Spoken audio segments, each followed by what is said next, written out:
pressure and stress. A new study from UC Merced claims federal illegal immigration enforcement is disrupting California labor.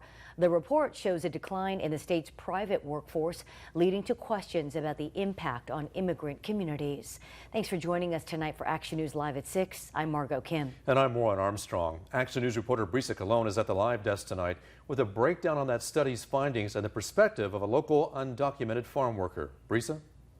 Warren and Margot, this study is one of the first times we're seeing concrete numbers researchers believe show a direct negative impact recent immigration raids have had on the state's workforce.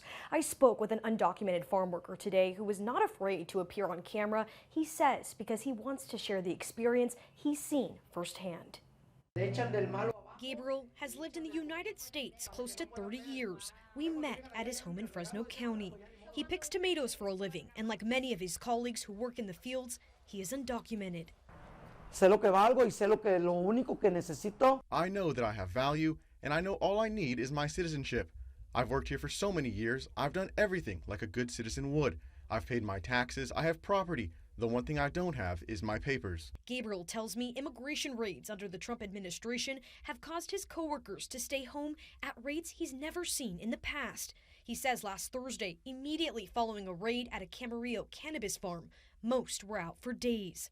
Already, he's seen tomatoes and other crops start to go bad.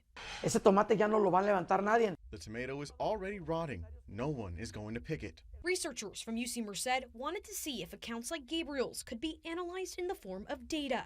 So they looked at a snapshot of time, specifically following the weeks National Guard troops were deployed in Los Angeles. What they found was a staggering 3.1% drop in the private sector workforce in California, including both citizens and non-citizens.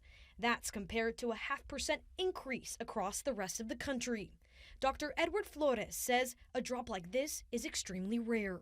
The other times in which there were similar declines in private sector work was during the first 2 months of the COVID pandemic, as well as the first year of the Great Recession. Broken down by race, Latinos saw the greatest decline of 5.6%. Researchers say these patterns likely won't change as long as enforcement efforts continue to escalate.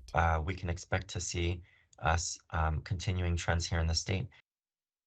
And just last Friday, a federal judge ruled to limit agents' ability to detain people without reasonable suspicion in the Los Angeles area. A similar order has been in place for the Central Valley region since April. Now, Dr. Flores expects state lawmakers will also consider their own policy that focus on California's economy in light of this data.